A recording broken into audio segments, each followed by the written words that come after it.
yang cukup banyak nih mengenai topik sedekah, Ustaz ya. Jadi pertanyaannya, Assalamualaikum, kalau seorang suami atau ayah bersodakoh, apakah itu sudah membawa istri dan anaknya? Atau mungkin kalau seorang suami atau ayah menafkahkan keluarganya, memberi nafkah keluarganya dan mengingatkan untuk sodakoh, apakah itu juga bisa? Dan yang lain tentang sodakoh subuh, Ustaz. Jadi uh, uh, ada banyak mendengar mengenai keutamaan sodakoh di waktu subuh. Namun mohon penjelasan mengenai dalil dan bagaimana caranya. Nah, barakallahu fikum. Ahibati fillah.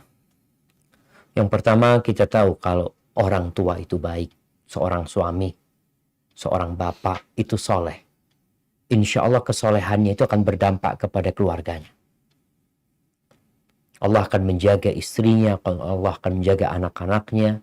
Kalau bapaknya banyak sodakoh, insya Allah itu akan berdampak kepada keluarganya. Walaupun anaknya nggak sodakoh, istrinya nggak sodakoh, tetap dihitung sodakohnya bapaknya gitu.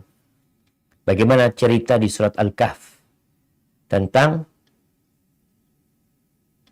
Nabi Khidir dan Nabi Musa yang merenovasi bangunan yang mau roboh. Ketika dijelaskan sama Khidir bahwasanya di bawah bangunan itu ada harta milik dua anak yatim. Wa kana abuhuma salihah. Bapak keduanya orang soleh. Sehingga kesolehan seorang bapak itu akan berdampak kepada keluarga. Baik, kemudian istri kalau mau sodako, ya kalau suami ngasih duit sama istri, itu hadiah buat istrinya, maka silakan sodako. Nggak nunggu suaminya yang sodako. Istri juga berusaha untuk sodako dari harta yang dia miliki. Rasulullah SAW ketika beliau berpidato di tempat kaum laki-laki, setelah itu beliau datang ke tempat perempuan. Waktu itu sholat id, diceramain tuh perempuan-perempuan. Di antara yang beliau sampaikan adalah tasaddaqna. Fa inni ra'aitukunna aktsara ahli nar. Kalian banyak-banyak sedekah. Aku melihat kebanyakan kalian di neraka loh. Nabi nyuruh mereka bersedekah. Lalu perempuan itu melepas antingnya. Ada yang cincinnya dia lemparkan. Ada yang kalung. Jadi nggak nunggu harus engkau punya harta lebih. Sampai yang engkau pakai pun sedekahkan. Anak-anak juga dianjurkan sedekah, dibiasakan sedekah. Mungkin orang tuanya kasih hadiah sama anaknya, Nina, taruh di kotak amal di masjid, berangkat taruh di masjid. Itu membiasakan mereka untuk bersedekah. Artinya orang-orang yang beriman, walladzina amanu wattaba'athum dzurriyyatuhum biimanin, orang-orang beriman dan keluarganya juga beriman, anak-anaknya beriman, Allah akan kumpulkan dia kelak pada hari kiamat. Dan Allah tidak akan mengurangi amalan mereka. Dikumpulkan mereka ini. Semoga keluarga bisa masuk surga bersama. Sehingga saling mendukung. Istri mungkin nggak sodakoh, tapi dia mendukung suaminya sodakoh. Karena ada istri yang nggak sodakoh, tapi dia malah menyepelekan kerjaan suaminya. Kenapa engkau sodakoh sih? Kita kan juga perlu. Jangan. Kau seharusnya bang, insya Allah bang, ada yang butuh di sana. Mungkin abang mau bantu mereka. Istri yang tidak sodakoh dapat pahala juga insya Allah. Karena telah menunjukkan kebaikan kepada suaminya. Berkaitan dengan sodakoh subuh jamaah.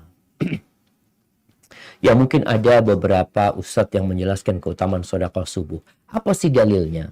Mereka itu berdalil dengan hadis yang sahih. Bahwasanya setiap pagi Allah mengatakan, Nabi SAW mengatakan ada dua malaikat. Yanzilu malakan. Ma min yaumin yusbihul ibadu fihi illa malakan yanzilan. Tiap subuh itu, tiap pagi itu ada dua malaikat yang turun. Ngapain dua malaikat ini turun? Berdoa. Yang satu mengatakan, Allahumma a'ti munfiqan khalafan. Ya Allah, berikan kepada orang yang rajin berinfak itu ganti.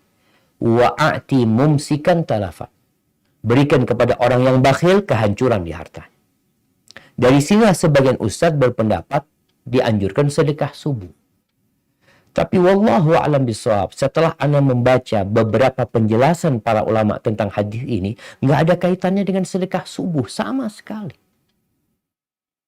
Itu berkaitan dengan orang yang rajin sedekah dan orang yang bakhil. Tapi malaikatnya turunnya tiap subuh. Jadi bukan kau sedekah subuh. Engkau punya harta malam, ya sedekah malam. Engkau punya hartanya gajian sore hari, ya sore hari sedekah. Jangan nunggu besok pagi. Karena jangan gara-gara hadis ini, engkau mau sedekah, mau sedekah besok pagi lah sedekahnya. Kan mulia subuh, kata dia. Akhirnya engkau nggak sedekah. Bisa jadi malam ada urusan ini itu, kepake itu duit. Maka hadis ini berkaitan dengan sedekah, rajin sedekah. Kapan aja waktunya. Di malam hari, di siang hari, di pagi hari. Antum mau berangkat kerja sedekah, ahlan wa sahlan. Antum pulang kerja sedekah. Pokoknya jangan jadi orang bakhil. Orang yang rajin sedekah didoakan malaikat tiap pagi. Didoakannya tiap pagi, bukan sedekahnya tiap pagi, tapi didoakannya tiap pagi. Orang yang bakhil itu didoakan kehancuran tiap pagi juga. Jadi bukan berarti orang ini sedekahnya sore, berarti antum nggak dapat doanya malaikat. Karena doanya malaikat buat yang sedekah subuh, bukan. Semoga itu dapat dipahami. Hadza wallahu a'lam bishawab.